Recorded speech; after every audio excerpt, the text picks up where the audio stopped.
అంటే ఎసెన్షియా ఫార్మాలో జరిగినటువంటి ఘటన అత్యంత దురదృష్టకరం. ఎందుకంటే సుమారుగా 17 మంది ప్రాణాలు కోల్పోయారు. 35 మంది వరకు గాయాలయ్యాయి. అందులో తీవ్ర గాయాలు ఒక 7 వరకు అయ్యాయి. అయితే ఘటన జరిగిందని తెలియగానే వాస్తవంగా అక్కడ కలెక్టరు 45 to 1 hour లోపే అక్కడ కలెక్టర్ ఘటనా స్థలానికి చేరుకున్నారు. కలెక్టర్తో పాటు ఎస్పీ చేరుకుని అక్కడ ఉండి తెల్లవారుజామున 2:30 వరకు కూడా దగ్గరుండి కలెక్టర్ కావచ్చు, జాయింట్ కలెక్టర్ కావచ్చు, అందులో వాళ్ళంతా లేడీస్. మహిళలు అయినప్పుడు కూడా దగ్గరుండి పర్యవేక్షించడం, ఎన్డీఆర్ఎఫ్ బృందాలని, సహాయ చర్యలు, అందరి సహకారం తీసుకొని అక్కడ ఉన్నటువంటి వారిని కొంతమందిని నేరుగా, ఎందుకంటే ఫైర్ సిబ్బంది చాలా బాగా పనిచేశారనే విషయాన్ని అక్కడికి వెళ్ళిన వాళ్ళు ఎవరిని అడిగినా చెప్తారు. ఎందుకంటే ఆ లోపల చిక్కుపోయిన వాళ్ళని వెంటనే క్రైన్స్ తెప్పించి బయట తెప్పించి ఆసుపత్రికి తరలించినటువంటి పరిస్థితుంది. ప్రభుత్వ యంత్రాంగం అంటే గతంలో కేవలం ఏంటంటే అడ్మినిస్ట్రేషన్ అనేది ప్రభుత్వ పెద్దల చేతుల్లో ఉండేది. ఇప్పుడు పూర్తిగా అడ్మినిస్ట్రేషన్ అనేది అధికారులు కావచ్చు, పాలన చేయవలసిన వాళ్ళు చేస్తున్నారు అనడానికి ఒక ఉదాహరణ మొన్న జరిగినటువంటి ఘటనలో అధికారులే స్వయంగా అన్ని దగ్గరుండి పర్యవేక్షించినటువంటి విషయం అనేది స్పష్టంగా చెప్పొచ్చు. మరోవైపు బాధితుల దగ్గరికి కూడా వెళ్ళి మీకు నష్టపరిహారం చెల్లించే బాధ్యత మేము తీసుకుంటాం, ₹1,00,00,000 ఇస్తాం, అలాగే ఎవరైతే ఉన్నారో గాయపడిన వాళ్ళకి ₹50,000 ఇస్తామని స్వయంగా కలెక్టర్ చెప్పారు ఉదయాన్నే ఆ ఘటన జరిగినప్పుడు. అయితే దీన్ని అప్పుడు బొత్స సత్యనారాయణ కావచ్చు, వీళ్ళంతా కూడా కొంత రాజకీయం చేసి వాళ్ళు రెచ్చగొట్టేటువంటి ప్రయత్నం చేశారు. ఆ సమయంలో మళ్ళీ తర్వాత ముఖ్యమంత్రి కూడా వచ్చి నేరుగా వారికి భరోసా ఇవ్వడం జరిగింది ఉదయాన్నే. అంటే వాస్తవంగా ఎందుకు అని చెప్పాలి అంటే సాధారణంగా గతంలో రాజకీయాలు చేయడం లేదనడానికి ఉదాహరణ. దీన్ని మొత్తం మానిటరింగ్ చేసింది కానీ, అనౌన్స్మెంట్ చేసింది కానీ, చెప్పింది కానీ ముందు అధికారులే చెప్పారు. ఆ విషయంలో స్పష్టంగా తెలుసుకోవాల్సినటువంటి అవసరం ఉంది. ఎందుకంటే జిల్లా కలెక్టర్ ఉదయాన్నే తెల్లవారు సుమారుగా 9 ఆ టైంలోనే బాధితులు ఎవరైతే ఉన్నారో చనిపోయారో వాళ్ళ దగ్గరికి వచ్చి డైరెక్ట్గా అనౌన్స్ చేశారు. ముఖ్యమంత్రి అనౌన్స్ చేయడం మధ్యాహ్నం అనౌన్స్ చేశారు.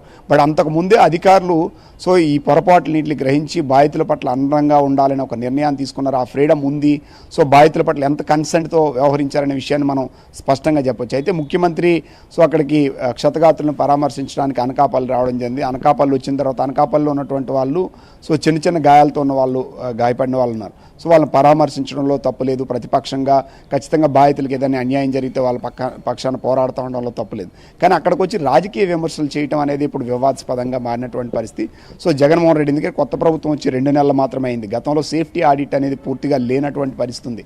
ఎందుకంటే సేఫ్టీ ఆడిట్ని థర్డ్ పార్టీ కింద ఇచ్చారంటే ఎవరికవరు నేను కంపెనీ పెట్టుకుంటే నా కంపెనీలో అన్నీ బాగున్నాయని నేను సర్టిఫై చేస్తే సరిపోతుంది, అధికారులు కానీ మిగతా వాళ్ళు చెప్పాల్సినటువంటి పరిస్థితి లేదు. ఈ వ్యవహారం వలనే ఇప్పుడు పరిశ్రమల్లో సేఫ్టీ ఎలా ఉంది ఏంటి అనేది అధికారులు కూడా చెప్పలేనటువంటి దుస్థితి ఉంది. ఈ ప్రమాదాలకు గతంలో ఏమైనా సేఫ్టీ ఆడిట్లో ఏదైనా ప్రాబ్లమ్స్ ఉండి ఐడెంటిఫై చేసినా వాటి మీద యాక్షన్ తీసుకునే వాళ్ళు కానీ, ప్రశ్నించే వాళ్ళు కానీ లేనటువంటి పరిస్థితి. ఇంతవరకు కేవలం ఈ ప్రభుత్వం వచ్చి 2 నెలలు అయింది. ఇప్పుడు ప్రమాదం జరిగిన వెంటనే ముఖ్యమంత్రి గారు భద్రతా ప్రమాణాలు ఏం పాటిస్తున్నారు, ఈ ప్రభుత్వం ఏం చేస్తుంది, మరోవైపు అంబులెన్సులు లేవు, అక్కడ ఉన్నట్టు వాహనాల్లో తరలించారంటారు. ఎప్పుడైనా ప్రమాద ఘటన జరిగినప్పుడు అక్కడ క్విక్ రెస్పాన్స్ టీమ్ ఉన్నటువంటి వనరులను వినియోగించుకొని ఎంత వేగంగా రక్షించగలిగితే దాన్ని మనం ఎప్రిషియేట్ చేయాలి. కానీ అంబులెన్స్లో తీసుకెళ్ళలేదు, బస్సులో దిగలేదు. ఘటన జరిగి తెలిసే సమయానికి అక్కడికి ఉన్నటువంటి ఏ అందుబాటులోనే వాటిలందరిలో కూడా వాళ్ళని తరలించి చికిత్స అందించబట్టి చాలామంది ప్రాణాలు కాపాడగలిగారని స్పష్టంగా చెప్పచ్చు. అంటే కింద చనిపోయిన వాళ్ళని మనం కాదనలేదు, బట్ ఫ్లోర్స్లో చిక్కున్న వాళ్ళని అక్కడ ఉన్నటువంటి వాహనాలను వీటిని వినియోగించి ఆసుపత్రికి తరలించడం వల్ల వేగంగా చికిత్సను అందించి వాళ్ళని కొంత సేవ్ చేయగలరు.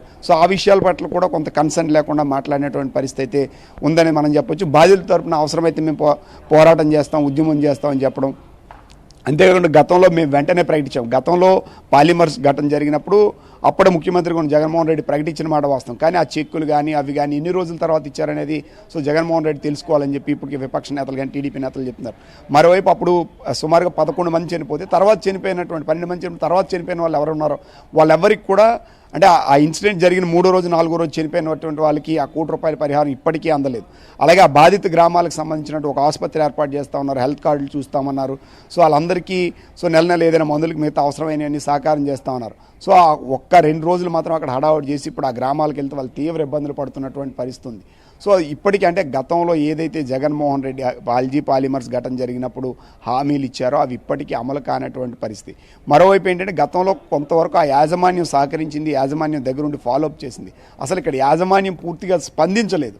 బట్ అలాంటప్పుడు ప్రభుత్వమే చొరవ తీసుకొని ఎందుకంటే ఆ రోజు అర్ధరాత్రి 12 గంటల సమయంలో స్వయంగా హోంమంత్రిగా ఉన్నటువంటి అనిత విజయవాడ నుంచి నేరుగా వెహికల్ వచ్చి 12 నుంచి దాదాపు 2 గంటల వరకు కూడా అక్కడ ప్రాంతం అంతా పర్యవేక్షించి ఏం జరిగింది, ఏంటి క్షతగాతుల పరిస్థితి ఏంటి, ఆ వివరాలను తెలుసుకొని సో ఎవరు చనిపోయారు, ఎవరు గాయాలయ్యి ఆ వివరాలను కూడా మేనేజ్మెంట్ నుంచి స్పందన లేకపోతే వాళ్ళని పిలిపించి తెప్పించి సో వీళ్ళ పరిస్థితి ఇలా ఉందని ప్రభుత్వమే నేరుగా ఆ రోజు రాత్రి రిలీజ్ చేసినటువంటి పరిస్థితి ఉంది. కాబట్టి ప్రభుత్వం స్పందించలేదు, మంత్రులు స్పందించలేదు, దీని మీద ఎవరు మాట్లాడలేదు అని కాదు. సో ఎంత వేగంగా బాధితులకు కావచ్చు, నష్టపోయిన వాళ్ళకి మనం సర్వీస్ అందించగలిగాం, లేకపోతే వాళ్ళని కాపాడగలిగాం అనే దాని మీదే ప్రభుత్వం దృష్టి పెట్టిందనే విషయాన్ని మనం స్పష్టంగా చెప్పొచ్చు. జగన్మోహన్ రెడ్డి చేసిన వ్యాఖ్యలు ఇప్పుడు దుమారం రేగుతున్నాయి. సో ఇది పద్ధతి ఇప్పటికైనా మార్చుకోవాలని చెప్పి టీడీపీ కానీ కూటమి నేతలు కానీ చెప్తున్నటువంటి పరిస్థితి అయితే మనకు కనిపిస్తుంది. Right, thank you Naidu, thanks.